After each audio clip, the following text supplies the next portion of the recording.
Kau menciptakan dirimu dengan keyakinanmu. Jika kau yakin dirimu lemah, maka itulah yang kau ciptakan, sebuah patung yang rapuh. Jika kau yakin dirimu penuh cinta, maka kau memahat sebuah mahakarya yang memancarkan kehangatan. Karena di sini keyakinan bukanlah sesuatu yang pasif. Ia adalah energi kreatif yang paling dahsyat, dan kau beruntung menemukan video ini. Bismillahirrahmanirrahim. Assalamualaikum warahmatullahi wabarakatuh. Salam sang sejati. Para arifilah telah mengatakan bahwa manusia adalah cermin tempat Tuhan melihat dirinya sendiri. Kalimat ini bukan sekedar metafora indah. Ia adalah petunjuk jalanmu. Sebab yang disebut dengan manusia sejati bukanlah tubuhnya, apalagi pikirannya, melainkan kesadaran yang menatap, kesadaran yang menyadari keberadaan dirinya. Kamu pada hakikatnya bukanlah makhluk yang sedang mencari Tuhanmu. Kamu adalah kesadaran Tuhan yang sedang mengenal dirinya melalui bentuk yang bernama dirimu. Dan disinilah letak paradoks kehidupan yang paling agung. Kau diciptakan oleh Tuhan, namun jati dirimu adalah cermin yang ikut mencipta gambaran dirimu sendiri. Bagaimana caranya? Caranya adalah bercermin pada cermin hakikatmu. Pertama, cermin hati. Duduk dalam keheningan, tanyakan pada hatimu tanpa intervensi ego. Keinginan sejatiku itu apa? Apa yang membuatku merasa hidup? Di mana aku berpura-pura? Hati yang jernih adalah cermin yang paling bening, yang memantulkan cahaya jati dirimu yang asli. Kedua, pada cermin perbuatan. Lihatlah tindakanmu sepanjang hari. Seperti apa pola yang tercipta? Apakah tindakanmu menciptakan dirimu sebagai pemberi atau peminta? Sebagai pencipta atau penghancur? Sebagai pecinta atau pembenci? Perbuatanmu adalah pahat yang nyata. Ketiga, cermin waktu. Setiap momen adalah kanvas baru. Masa lalu hanyalah bekas pahatan lama. Jangan biarkan ia membelenggu pahatanmu di saat ini. Masa depan adalah patung yang belum jadi, yang bentuknya sedang ditentukan oleh pukulan pahatmu saat ini, detik ini, sekarang. Dan inilah beberapa hikmah untuk renungan perjalananmu. Kau adalah apa yang kau pikirkan paling mendalam. Dunia luar hanyalah bayang-bayang yang menari, mengikuti gerak sang penari di dalamnya, yaitu pikiranmu, rasamu, kolbumu. Jagalah semuanya. Siangi rumput liar prasangka dan ketakutanmu. Tanamlah benih-benih kebijaksanaan dan rasa syukur. Jangan lagi bertanya siapa aku, tapi tanyakan aku ingin menjadi apa. Lalu terjadilah. Pertanyaan pertama membuatmu terpaku pada masa lalu. Pertanyaan kedua memberimu kekuatan untuk mencipta di masa depan. Sedangkan kesedihan dan kegembiraan adalah dua warna yang berbeda dari cat yang sama. Kau yang memilih warna mana untuk kau gunakan melukis dirimu. Penderitaan adalah bagian dari hidup. Tapi penderitaan itu tidak mendefinisikanmu. Yang mendefinisikanmu adalah responmu terhadap penderitaan itu sendiri. Apakah kau menjadikannya luka yang menganga, ataukah menjadi mutiara yang berharga? Diri yang kau cari itu seperti lautan. Kau mengira dirimu setetes air yang terpisah, padahal kau adalah seluruh lautan itu sendiri yang hanya sedang bermain sebagai setetes air. Inilah tingkatan filsafat tertinggi, penyatuan. Jadi ketika kau menyadari bahwa jati dirimu yang sejati bukanlah sang ego, melainkan bagian dari kesadaran ilahi yang tak terbatas. Jadi, proses penciptaan jati diri ini pada akhirnya adalah proses mengenali serta menyadari kembali hakikatmu yang sesungguhnya, yang telah ada sejak awalnya. Jadi berhentilah menyalahkan takdirmu, berhentilah mengutuk keadaan. Mereka hanyalah jenis marmer yang berbeda-beda. Seorang pemahat sejati tidak menyalahkan marmernya. Ia bekerja dengan apa yang ada dan menciptakan keindahan darinya. Kau mungkin berkata, tapi aku tidak pernah memilih wajahku, nasibku, ataupun kelahiran dari keluarga mana. Benar, dalam ranah lahiriah kamu tidak memilihnya, tapi dalam tingkat rohani, sebelum bentukmu terlahir ke alam dunia ini, jiwamu telah menetapkan pengalaman apa yang akan kamu jalani untuk mengenal dirimu yang sejati.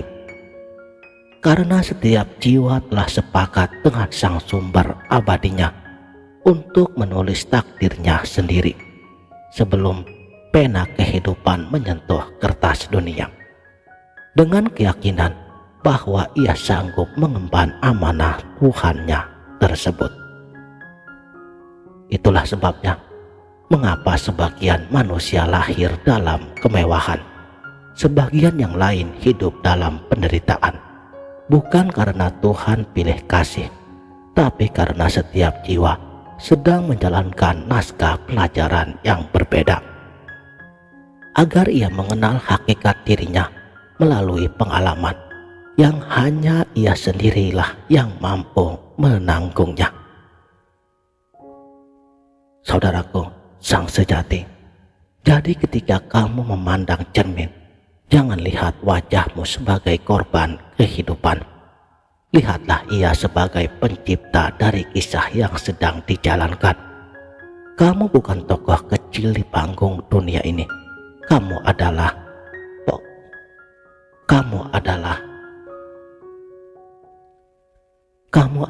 pemeran utamanya dari takdirmu sendiri. Di dalam cerminmu tampaklah dua wajah, wajah fana dan wajah yang abadi. Wajah fana adalah bentuk tubuhmu, sifatmu, dan egomu. Sedangkan wajah abadi adalah nur yang menatap melalui matamu, mendengar melalui telingamu, dan hidup melalui nafasmu. Ketika engkau sadar bahwa keduanya tidak berpisah, disitulah engkau telah ngaca dengan sebenar-benarnya. Engkau melihat bukan sekedar wajah, tapi sang cahaya yang melihat melalui wajahmu. Ilmu tasawuf mengajarkan bahwa seluruh penciptaan adalah manifestasi dari satu kesadaran yang sama. Kamu menciptakan dirimu sendiri bukan karena kamu berkuasa seperti Tuhan, tetapi karena Tuhan berkarya melalui dirimu.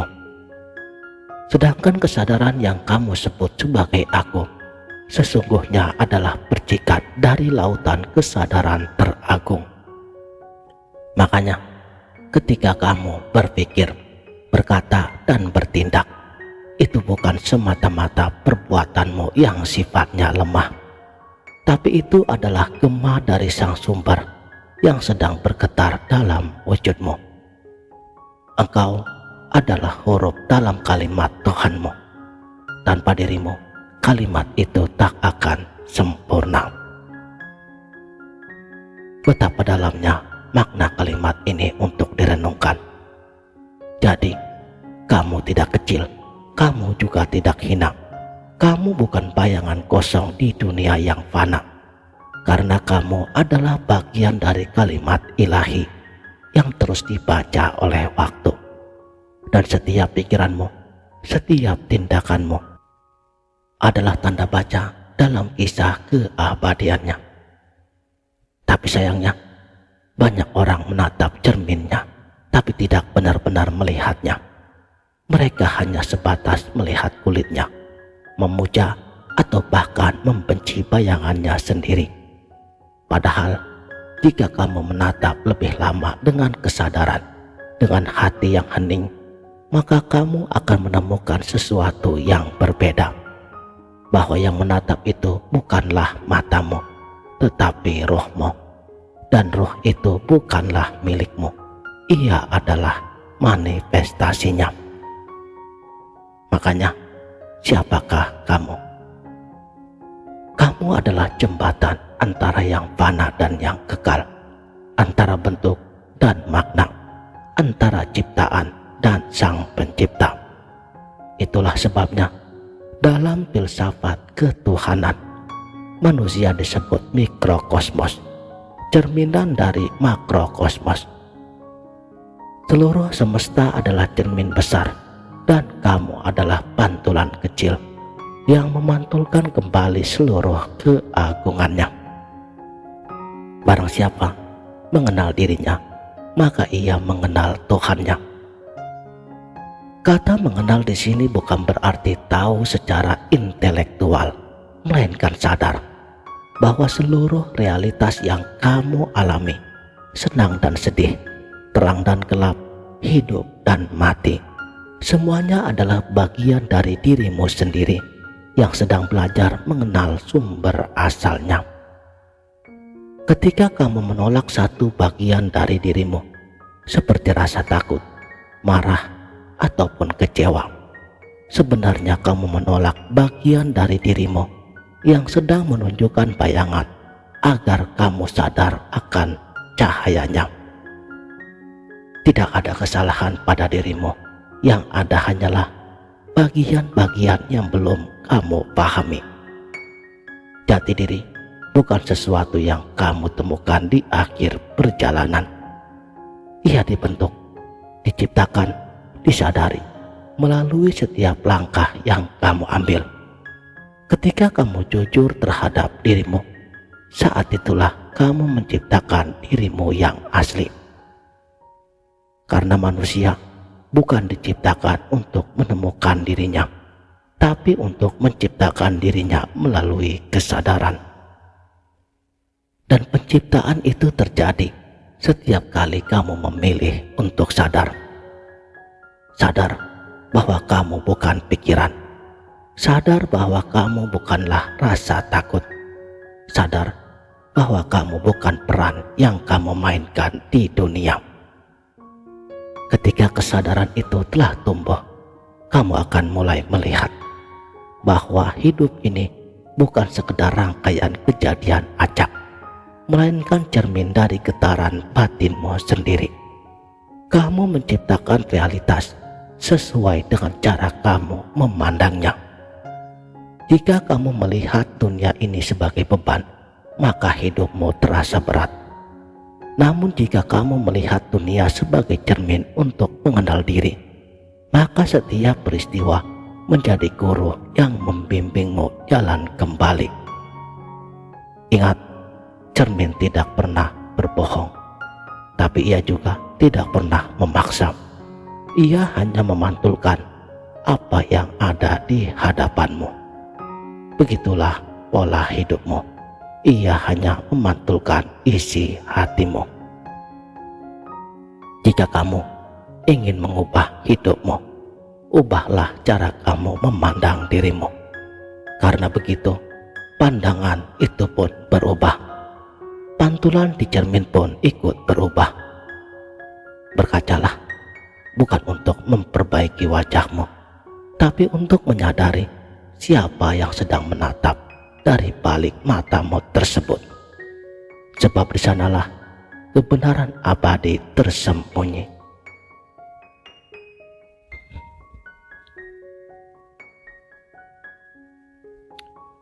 Dan ketika engkau benar-benar memahami kalimat ini, maka setiap kali engkau melihat wajahmu pada cermin, engkau tak lagi berkata, "Aku ini siapa?" Tapi engkau akan berbisik lembut di dalam hatimu, "Inilah dia yang sedang mengenal dirinya melalui aku." Demikianlah, mudah-mudahan video ini bermanfaat dunia dan akhirat. Wabillahi taufik wal hidayah. Wassalamualaikum warahmatullahi wabarakatuh.